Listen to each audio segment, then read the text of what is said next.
guy, alright, the summer transfer window is slammed shut. Are you happy? Or are you just sitting there bearing the same facial expression of someone who's just been told by their mum that they're having burnt cauliflower for tea? I'm gonna rank every Premier League club based on just how good their transfer window was. Right, let's go. 20th, Chelsea. Yeah. Right now, everyone is looking at me as if I've just admitted to buying tickets to see JLS. You all think that I'm about as clever as Mr. Potato Head, because many of you will think that Chelsea have won the transfer window.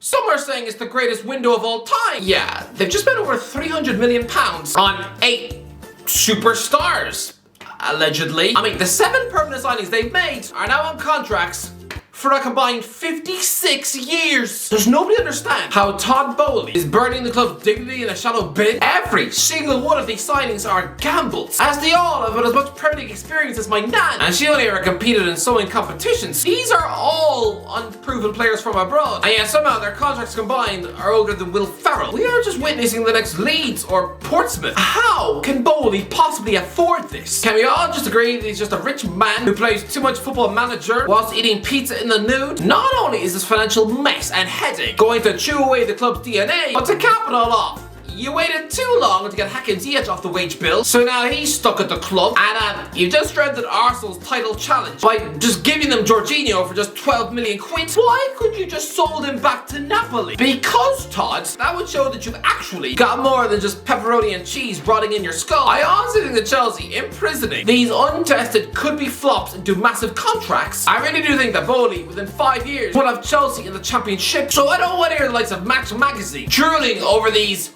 wicked mega transferoos. No, this is the January which will kill the entire club. But even if it doesn't, the very fact that you've paid £105 million for Enzo Fernandez when you literally could have just bought him from River Plate last June for 8 million quid, instead of doing that last summer, Bowley was too busy sticking in £50 million bids for Anthony Gordon and Romeo Lavia. He doesn't know what he's doing. This Enzo deal should not be celebrated. It's the most embarrassing transfer in the history of your club. Oh, by the way, that's very quick. Subscribe if you're enjoying the content. Just do that. Hit that big red button. Pretty much it, really. Back into the video, you legends. 19th, Everton. Everton needed this transfer window to save themselves, but what have they actually done? They've sold Anthony Gordon to Newcastle for £45 million and replaced him with, I don't know, a couple of Kit Kats and a Terry's Chocolate Orange. Salomon Rondon would have been a useful Burnley-type centre forward that would have suited Sean Dyche, and yet he's now playing for River Plate. Does nobody realise that Dyche would have loved this guy? I mean, it's like inviting Seth Rogen over for lunch and just choosing to put all the chocolate cake in a bin. Everton have done nothing in this transfer window. They stuck in a £40 million bid for Conor Gallagher, sniffed around Hakim Ziyech, but aside from bothering Chelsea one sad and lonely afternoon, they've literally done nothing. Even on deadline day, they chucked in a feeble loan bid for Watford's Emile Assad. They even had a bid turned up at AC Milan for Olivier Giroud, and apparently made approaches for Michy Batshuayi and Andre Ayew. It's official, Everton have lost their brains. Those are moves that West Ham would have made in 2017. I get that Everton might be stuck for cash, but they apparently just refused a £15 million bid from PSV Eindhoven for Jared Brantwaite, a clumsy centre-half who's about as exciting as a sheep's toe. Turning down that chunk of cash, it's like a homeless man saying no to a home-cooked pie. Just what? Oh, and I forgot to mention, Tottenham stole Arnaud Danjuma from underneath their nose at the last minute. Ozzy, for the Toffees, this window was a nightmare. They are joint bottom of the league, and yet their squad is now weaker than when the window started. Just what? I'm surprised Bashiri hasn't had dead rats chucked over his fence. 18th, Man City. I mean, if you want to talk about squads being weaker now than a month ago, just look at Manchester City. They've done nothing this window but buy 20-year-old Argentine defensive midfielder Maximo Perrone from Vélez Sarsfield for £10 million. Yeah, it just sounds like he's going to be the South American Fabian Delph. Oh, goody. I bet City fans can hardly keep still. What plunges City down to 18th, though, is that you just loaned out your superstar, creative, world-class fullback João Cancelo to Bayern Munich, and why? Just because he was rude to Pep? I mean, was he caught weeing in the vending machine? Because in the middle of a title race, emotionally dumping Cancelo without a replacement. Did Pep think this through? Because this seems what is clever as cutting off your own armpit. 17th, Aston Villa. This is Unai Emery's first transfer window as Aston Villa boss, and am I the only anyone who's underwhelmed? The club have paid £15 million to sign Colombian forward John Duran. He's 19 years old and just scored 8 goals for Chicago Fire. Really? Buying children from the MLS? I'd expect this sort of shopping list from Jesse Marsh, but not a guy who's won 4 Europa Leagues. Come on, this supposed wonder kid is coming from a dressing room where Jordan Shaqiri probably eats barbecued sausages before every league match. They've also paid £12 million to sign Alex Moreno from Real Betis. He is a 29-year-old left back. Guess what? So is Lucadinha. And the real kicker is that the club have just given up on Danny Ings, taking a £10 million loss by selling him to West Ham for just £15 million. Honestly, why? 16th Brentford. Brentford haven't really done much here. They've loaned in Kevin Schade, a 21-year-old winger from Freiburg, and dumped a few French players out on loan. Although, I'm sorry, remember the hype around Sergi Canos last year? Thomas Frank was desperate not to have to sell him to Barcelona. Yeah, he's 25 and just been loaned out to Olympiacos. Has the guy just forgotten how to control his feet? 15th Leicester. Oh, Leicester. No! We so nearly got there. This was the first transfer window after Harry Souttar's excellent World Cup as a centre half for Australia. This is the chance for big clubs to make the stupid mistake of paying big for a bang average player off the back of one good tournament. And nobody seemed to be biting. After all, this is a 24-year-old who's been on the books of Stoke for 7 years, and before November, nobody seemed to care. The guy is about as mobile as a dusty cereal box. He's an Aldi version of Harry Maguire. But no, at the last minute, of course, Leicester City, a club who clearly have a passion for square-headed centre-backs who look like they constantly stink of sausage rolls, they've taken the bait. Honestly, they're like that annoying kid in the opening scene of It. No, keep your face out of the sewer. He's a creepy clown who clearly eats children. And so yeah, £50 million paid to Stoke for a rubbish Maguire. I mean, lads, they've even got the same first name. It's almost creepy. It's a bit like asking your current girlfriend to dress up in your ex-wife's clothes. Honestly, give it 3 weeks and Jamie Vardy is going to be calling this guy Slabhead while sitting on the bench. I'm telling you, this man is going to be flop of the month. And then, on top of that, chuck in the foolish £18 million spent on 20-year-old Copenhagen left-back Victor Christensen, and I'm fairly confident this is an awful transfer window. But at least you kept James Maddison, so that's why you're not bottom 3. 14th Fulham. So Fulham have finally woken up and done something in this transfer window. Weirdly, they made Shane Duffy's loan from Brighton permanent, which is bad news for anyone who's Irish, because Marco Silva has clearly shown he likes Duffy the same way he likes acne on his feet. But I mean, they've also signed 26-year-old Serbian midfielder Sasa Lukic from Torino and aging fullback Cedric Suarez on loan from Arsenal. I mean, I guess it's okay. 13th Bournemouth. Come on, Bournemouth, just give it up. I think this flurry of activity in January is clearly just to make Scott Parker jealous. Oh, see, Scott, we do have the funds to buy players. We just didn't want to give it to you. Honestly, last summer, Parker was so desperate for funds, he was probably half tempted to just punch himself in the mouth so he could just mug the tooth fairy at 3 a.m. But here, Bournemouth have gone big. £20 million for a promising 20-year-old Lorient winger Dango Utara. £10.5 million on Bristol City striker Antoine Semenyo. Yeah, that's a lot of money for a centre forward with just 6 goals in the championship this season. Then they spent a massive £24 million on 20-year-old Dynamo Kiev centre half Ilya Sabarny. Ah yeah, and they further destroyed Mark Travers' confidence by bringing in 35-year-old goalkeeper Darren Randolph from West Ham. You know, the guy was playing for Ireland when Travers was 12. Look, this is a lot of money spent. But to me, it's been like a desperate dad wiping out a credit card on some 2-star toy shop at 4 p.m. on Christmas Eve. Yeah, I don't really think your toddler's gonna be happy with a £500 Susan Boyle doll. This is Bournemouth trying, sure, but I don't think these guys are actually gonna be any good. 12th Crystal Palace. Oh, this is just dull. What did Crystal Palace really do? Sure, on deadline day, they bought 20-year-old French midfielder Nauro Ahamada. I mean, the guy's got about 16 vowels in his name. He cost £10 million from Stuttgart, and he used to play at Juventus. But doesn't that just make him a failed Paul Pogba? Well, they've also signed 23-year-old Belgian midfielder Albert Sambi Laconga on loan from Arsenal, which is a good signing, but I mean, neither are as good as Conor Gallagher. Why did you not just try and buy him? But why I have you up as high as 12 is, lads, when Wilfried Zaha signed that fat contract in 2017, did anyone actually think he'd see it till the end? But it's official. He has. So, well done, Palace. 11th Tottenham.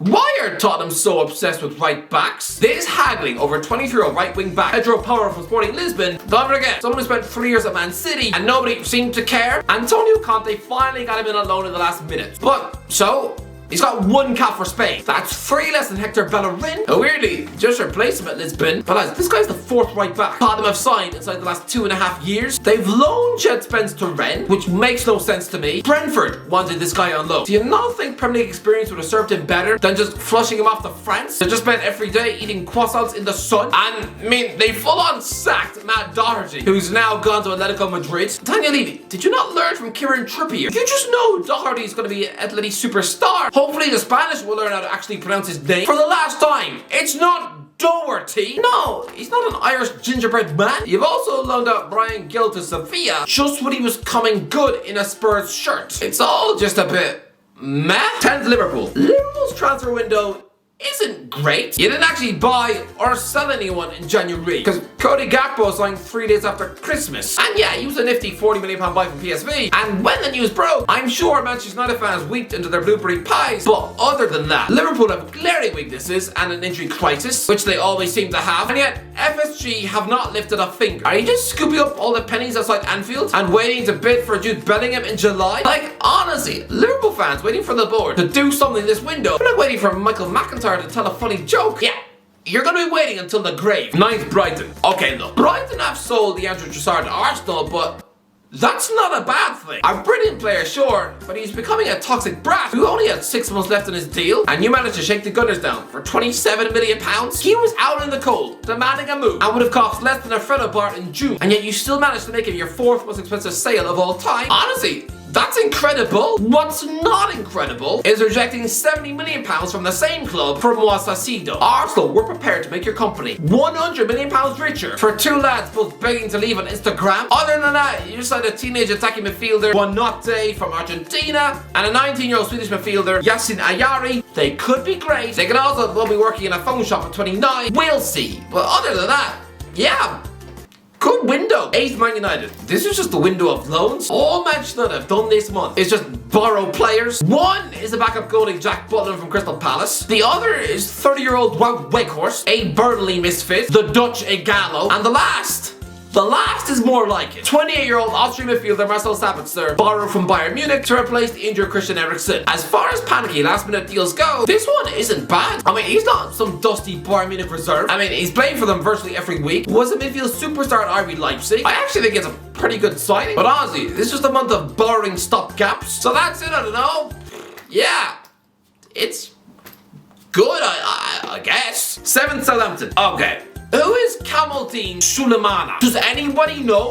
Don't you make me give Chris Hamill a ring. This is a 20-year-old Ghanaian winger from Rennes who spent 7 years in the books of a club called Right to Dream. It just sounds like a Disney catchphrase. I have no idea if he's any good, but Southampton have paid £20 million, so let's hope so. They've also bought 20-year-old Argentine midfielder Carlos Alcaraz from Racing Club. £15 million was spent on Genk forward Paul Onuachu. I mean, to be fair, 85 goals in 130 games for Genk is ridiculous. And before that, it was 74 goals in 181 games for FC Midtjylland. If he can transfer that into the Premier League, then Nathan Jones has just pulled off a coup. But he's also 28 years old and has just 3 goals for Nigeria. Odion Igalo has nearly 6 times that amount. So, don't get your hopes up. But the £5 million signing of Croatian playmaker Mislav Orsic from Dinamo Zagreb, you know, the guy who banged in a hat-trick past Spurs and scored the winner against Chelsea in the Champions League, that could be a super sign. But I mean, the £1 million deal for Luton Town right back James Bree, about as thrilling as eating dead skin off your mum's face. If you had just convinced Moussa Dembele to leave Lyon in a £3 million deal, then I would have this club in the top 4 transfer window of the month.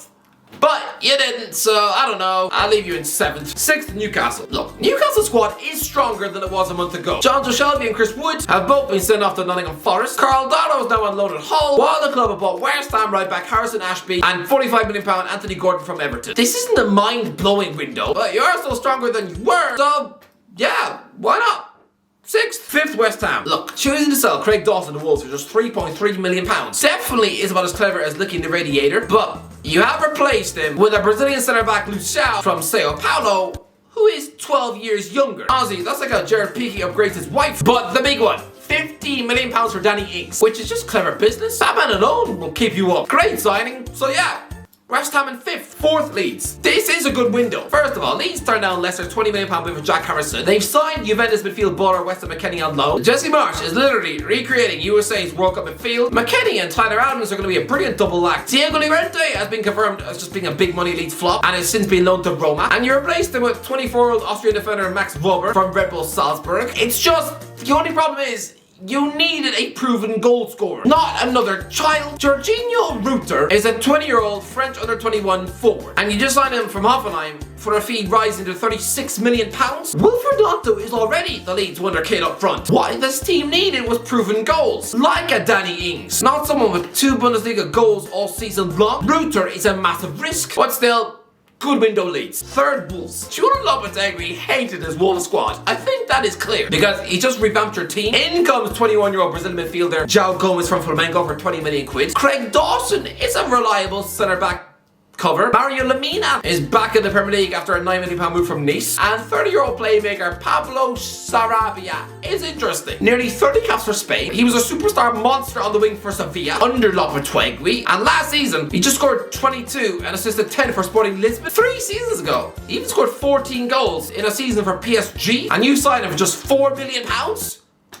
Wow. Honestly, just wow.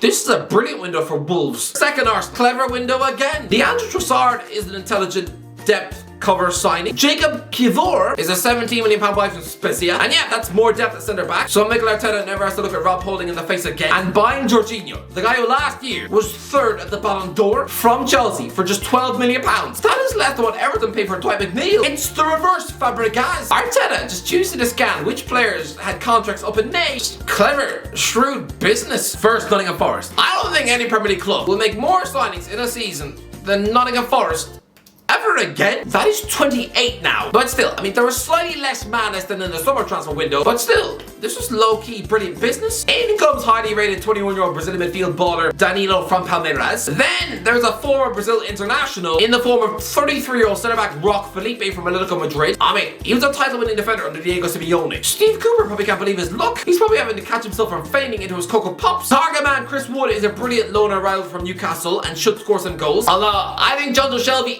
is an injury-prone mistake. But if you can get him fit and on the pitch, then he is a brilliant signing in midfield. But lad, Dean Henderson is out injured, right? The guy Cooper was having his stick and goal instead was the nearly 40-year-old Wayne Hennessy. Just ask Wales fans after that World Cup. He is about as reliable as a dog with diarrhea. You replace Hennessy with a goalie who's admittedly, the same age, at 36, but it's Keylor Navas on loan. You know, the guy who's won 4 Champions Leagues. Honestly, what a signing! I haven't been this gobsmacked by a goalie signing in the Premier League since when QPR got Julio Cesar. I have a feeling Navas is going to be better. A lot better. Honestly, lads, this window is going to keep you up. I mean, that's one of them. Let me know in the comments, how would you rate your transfer window? Let me know in the comments. If you enjoyed the video, don't forget to like, subscribe. As always, I'll talk to you in a while.